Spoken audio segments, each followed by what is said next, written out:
Oke guys, kembali lagi bersama saya Rizky Kipli. Kali ini saya mau herping masih di daerah saya. Saya mengundang tamu senior saya, teman saya juga, Mas Dopan Junior. Mantap. Dari channel Dopan Junior ya, Mas? Benar sekali, benar. Jadi kali ini saya mengajak Mas Dopan. Kemarin saya hubungi, saya kasih tempat, katanya dia tertarik sama tempat sini. Siapa tahu kita menemukan sesuatu ya, Mas. Boleh, Buat diedukasi pada teman-teman. Nanti kita review lah reptil apa yang kita temuin ya. Nggak cuma reptil sih sebenarnya, hewan apa aja lah. Yang nggak hewan juga, bisa tumbuh-tumbuhan aneh Oke, atau siap. tumbuh-tumbuhan yang berguna bisa kita review Siap. ya, Mas. Oke. Ikuti terus perjalanan kita, kasihkan kita. Oke, tetap di channel Rizky Kipli. Ayo, let's go. Mungkin kita nelusuri lewat sini aja, Mas Dopan. Naik. Iya, aku di rumah apa sih? Udah mau Belek. telek-telek. Waduh. Tuh banyak monyet Di sini berarti. banyak banget. Oh iya, siap. Oke, lewat sini ya. Jadi kita nelusuri jalan ini ke sana. Di sana ada daerah yang agak landai, agak Oke. longgar kayak gitu. Siap. Siapa tahu kita menemukan sesuatu di sana. Oke, mantap. Yes, let's go yuk. Ayo.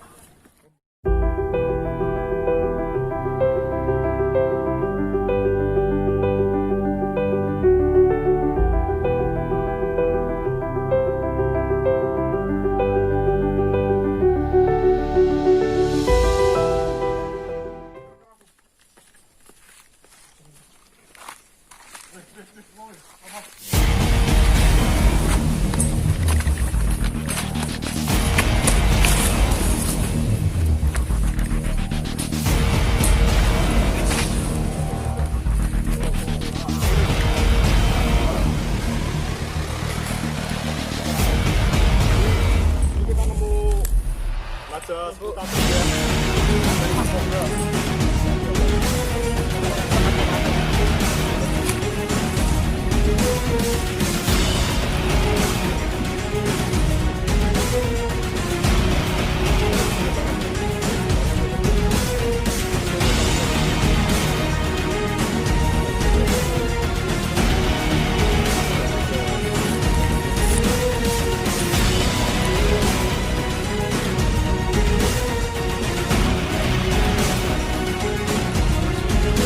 Salah teman-teman. Kemungkinan besar dia lagi cari mangsa ya. Lagi cari mangsa. Cuman juga agak ini apa? Kebanyakan kan dia aktif di malam hari. Kebanyakan aktif di malam hari. Aman? Ya. Oke. Oh, bisanya netes. Ih. Netes. Bisanya Itu, netes nih. netes. Bisanya netes kelihatan Netes. enggak? Nih bisanya netes nih. Jadi kayak teh netes. Dia pup juga ternyata. Biasanya- Jadi ini nada seputar trik ya. Aku nang brin dia nyemprot bisa kalau sebelum nyemprot. Ini kobra Jawa. Jadi di beberapa tempat di Indonesia tuh subspesiesnya banyak. Untuk spitting cobra. Kalau ada hampir di semua di Indonesia, di seluruh wilayah Indonesia yang penyebaran untuk spitting cobra tuh hampir merata kecuali di daerah Papua. Berarti Papua hampir nggak di semua pelosok Indonesia ada Hampir, ya? hampir. Kecuali Papua ya? ada, kecuali Papua. Cuman beda subspesies. Jadi kalau di Sumatera itu Naja sumatrana, Nah, tapi sama aja spitting sama ya? spitting, dia nyemprot, dia nyembur. Jadi untuk ukuran maksimal juga Ini termasuk jumbo ya, Mas? gede sih, termasuk gede. Ini udah dewasa. Nah untuk ini kan kalau teman-teman lihat warnanya nggak hitam kan, agak abu-abu coklat ya, Riz. Ah. Jadi emang itu Ini atau lokality atau gimana, Mas? bukan sih. Kalau lokal itu Agak kelainan kayak gitu. nggak juga. Jadi mungkin di habitat dia, setiap daerah kan memiliki kayak ibaratnya itu habitat yang berbeda-beda, kayak misal di hutan atau di daerah-daerah batu kapur seperti Iya. ini. Nah mungkin ini juga salah satu bentuk adaptasi dia, cuman prosesnya lama. Jadi Kayak evolusi kayak gitu ya? itu benar. Jadi dia sebisa mungkin merubah warna tubuh itu menyerupai tempat dia tinggal. Oh, Cuman kayak itu gitu. prosesnya lama, coy. Jadi dari mungkin berpuluh-puluh tahun atau beratus-ratus tahun itu loh. seperti itu. Berarti kalau yang di seperti yang kobra di daerah hutan itu cenderung kayak keabu-abuan ya? Itu tergantung, ada juga yang hitam. Kalau kita lihat kan itu sini kan batu-batu karang semua kan, iya. batu-batu karang semua. Itu juga kalau menurut saya ini cuma pendapat pribadi. Jadi kemungkinan ini proses evolusi dia dari zaman dulu. Nah dia berusaha merubah untuk biar bisa berkamuflase di lingkungannya itu lebih baik. Gitu. Ini ukurannya juga lumayan jumbo. Oh ya, untuk bisanya sendiri Mas, ini jenisnya jenisnya apa Mas? Jadi gini, untuk bisa jenis kobra dan king cobra itu sebenarnya sama-sama neurotoksin ya dia. Cuman kalau untuk king cobra itu karena kandungan di dalam bisanya itu berbeda. Maksudnya cuma ada kandungan beberapa kandungan bisa yang berbeda dengan luar ini. Lebih tinggi lah. Lebih kompleks sebenarnya sih. Kandungan bisanya lebih kompleks dan dosisnya itu juga lebih banyak untuk king cobra daripada ini. Tapi sama aja tetap mematikan ya Mas? Iya benar sekali. Cuman kalau banyak sih kasus kematian karena gigitan naja ini. Cuman lebih fatal untuk king cobra. Itu lebih fatal untuk gigitan king cobra. Oke. Ini juga di daerah apa namanya, ladang ya guys. Iya, ini sebenarnya masih ladang perkebunan warga. Ya. Cuma udah menuju ke hutan kan, sebelah sana udah perbatasan hutan luas. Soalnya mungkin juga dia berburu tikus di sini. Oh mungkin juga ya, soalnya tikus itu senang banget di ladang ya, nyari makan singkong atau apa kayak gitu kan. Jadi secara nggak langsung hewan ini juga membantu petani ya. Jadi kalau untuk para teman-teman yang punya profesi sebagai petani, itu reptil itu sebenarnya kayak musuh alami untuk hama-hama yang ada di pertanian. Kayak misalnya tikus atau burung ya. Burung kan sebagian burung dianggap hama oleh petani, ini juga mereka memangsa ini. Jadi kalau misalnya teman-teman nemu hewan seperti ini di sawah, itu kalau misalnya nggak mengganggu lah, nggak membahayakan, itu mending gak usah ditangkap. Karena sebenarnya ular juga takut manusia, jadi mereka lebih memilih menghindari manusia ya daripada kontak langsung. Kalau nggak kepepet banget tuh mereka nggak bakal apesnya ular lah kalau melihat manusia lah ya. Benar sekali. Ini gimana, mau dilepas saja bagaimana? Lepas aja lah. Supaya membantu petani juga di sini. Oke, siap. Ini soalnya juga kayaknya jarang di ini ya, Riz. Jarang orang datang ke sini ya. Jarang banget. Soalnya perkebunan gimana ya? Kalau sistem di sini perkebunannya itu bagi hasil sama perhutani. Jadi perhutani membiarkan petani, memperbolehkan membuka lahan, petaninya menggarap, monggo, nggak apa-apa kayak gitu. Tapi ini sistemnya tahunan. Jadi 1 tahun sekali biasanya. Ini kan tahun kemarin dibuka, kalau tahun sekarang ditutup.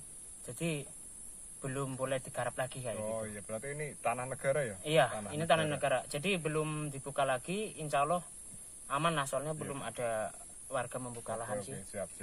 Kita taruh aja di situ lah ya Mas. Iya, lepas aja situ. Biar dia membantu petani. Ini aja Pak. Yuk. Aman. Kita mau lanjut lagi apa gimana? Lanjut. Ketinggalan. Mana?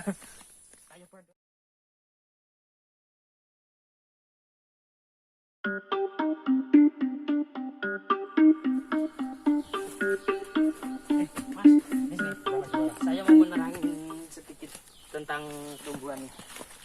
Ini apa nih? Nah ini. Kunyit ya? Bukan. Bukan kunyit, ternyata saya. Kita menemukan kapulaga. Kapulaga. Iya, kapulaga. Di perkebunan petani. Kapulaga itu Pernah dengar kapulaga enggak? Pernah dengar sih. Pernah dengar. Minyak kayu putih. Ya. Jadi kapulaga campuran. itu adalah sejenis rempah-rempah, obat-obatan juga, ini obat-obatan tradisional Mas. Jadi katanya ini campuran buat bahan minyak kayu putih juga. Iya. Kayak gitu. Ini kalau dari dari rasanya itu agak kuat, strong, mengandung min kayak gitu, kayak mentol. Cobain Ini aja. bisa dimakan berarti? Bisa banget. Baik banget buat tubuh. Penghangat. Coba aja. Tapi ini belum matang ya. Kalau yang matang itu biasanya lebih strong. Ini kameramennya jangan pengen. Rasanya tuh nggak enak. Enak. Kayak apa ya? Kayak apa? Nah, coba tak buka. Jadi rasanya tuh kayak kalau kita makan balsam tuh kayak gitu. Ah iya. Balsam juga katanya ini bahannya ada Baunya kabupaten, Mas. mirip balsam. Hmm. Baunya mirip balsam. Jadi emang di sini banyak yang nanam kayak gini ya, Mas? Kalau di sini banyak banget. Ini bisa dibilang salah satu penghasilan warga sini juga buat sampingan. Oh, berarti kayak hasil perkebunan yang utama di sini ya? Enggak utama juga sih, tapi buat sampingan. Oh, gitu. Kayak gitu. Ini sekarang katanya ini harganya lagi melonjak banget, Mas. Mahal berarti. Per kilonya itu kalau yang kering bisa nyampe 270, ada yang 280 per kilo. Kondisi kering. Kondisi kering. Kondisi kering 270 itu Sekitar- mungkin di kayak apa? Di supply ke pabrik farmasi mungkin iya, ya. kayak gitu. Pabrik farmasi juga, pabrik-pabrik apa Ini, namanya? Cak, rasanya gimana tuh? Rasanya aneh. Aneh. Kayak Mangan balsam. minyaknya putih lah. Kayak Iya. Emang rasanya seperti itu. Dari aromanya juga sama. Nah, kalau itu Udah hampir mirip. diikat, biar apa itu? Oh ya Resiki. Hah? Kenapa ini bikin Enggak, sebenarnya ini diikat buat ini aja sih biar ini kan apa? Pohonnya nyebar kayak gini. Oh, ini kan dekat jalan. jalan, jadi Oh, biar iya, dekat iya, jalan iya, banget iya. kayak gitu. Tadi Nggak kirain ada itu fungsi tertentu. kirain emang biar tumbuh lebih apa Enggak. gitu diikat-ikat ternyata enggak ya cuma Enggak. biar enggak menghalangi jalan tadi. Biasanya di sini kalau ada yang punya perkebunan ini yang benar-benar tanahnya luas, itu luas banget. Sekali panen bisa dapat nyampe ada yang 50 kilo, 1 kintal 50 sekali kilo. panen, Mas. Ini proses panennya 3 bulan sekali. Ada yang 2 bulan setengah sekali. Kayak gitu. Iya. Coba Jadi bayangkan. sini Coy, Coy. Ya, mungkin kan kayak teman-teman yang di daerah pesisir atau mana mungkin nggak pernah lihat tanaman ini kan. Jarang. Jadi bunganya ada di bawah. Ah, Bunganya iya ada di nih. bawah. Ini bunganya, jadi nanti tumbuh buah. Dia buahnya bulat, tumbuh di sini. Nah, iya kayak gitu. Kayak bawang merah ya. Iya, cuma hampir. kalau Cuma kecil ya. kalau bawang kan dia di dalam tanah. Kalau ini enggak, ini di atas. timbul. Di atas permukaan tanah pas. Kayak gitu. Ini loh, ini yang buahnya. Tuh. Jadi itu enggak di dalam tanah. Enggak di dalam tanah, enggak di atas pohonnya juga. Di atas permukaan tanah kayak gitu. Oke, mantap. Ini salah satu komoditas di sini ya, Daerah komoditas sini. perkebunan di daerah sini. Coba kalau lihat banyak nih, Banyak banget tuh. kembaliin semua. Ini belum seberapa loh, Mas. Kadang ada yang nyampe 5 hektar. 5 hektar ditanami kayak gini semua. Ada yang kayak gitu. Ya yang pokoknya yang punya lahan kayak gini Mantap. orangnya biasanya ya beruang lah. Itu harga kering per kilo tadi sekitar 200.000. 270 sekarang. 270. Misalkan kita memetik dalam kondisi kering dapat 1 kintal aja. Udah berapa tuh? 27 juta. Iya, kurang lebih segitu. Oke, lanjut. Oke, Lanjut, yuk. lanjut sana. Yuk.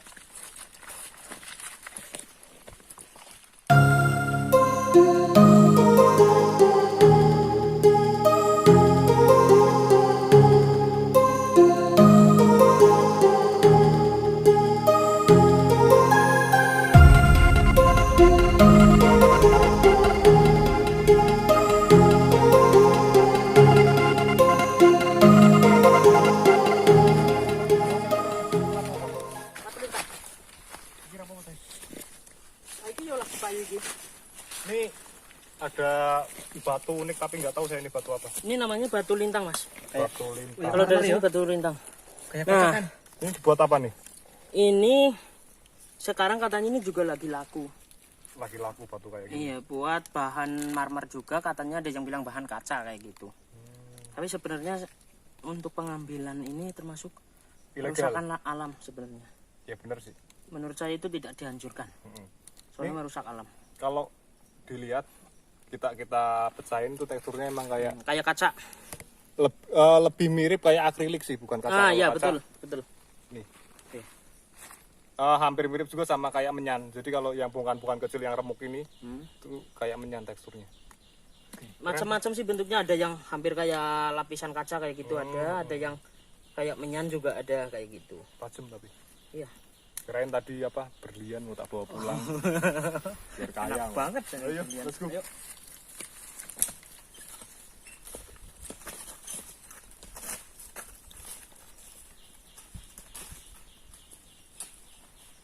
Action.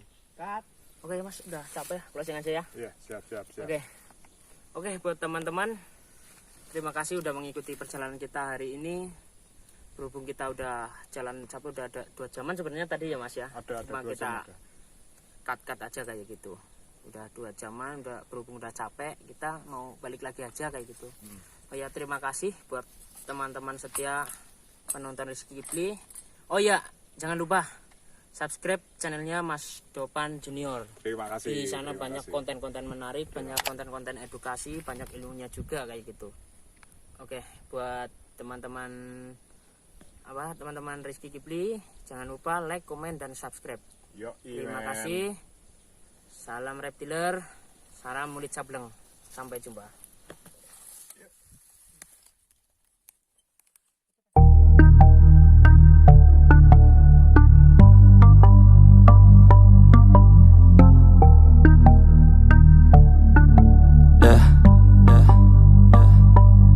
She says that she loves me, she just wants to fuck me. Got me feeling some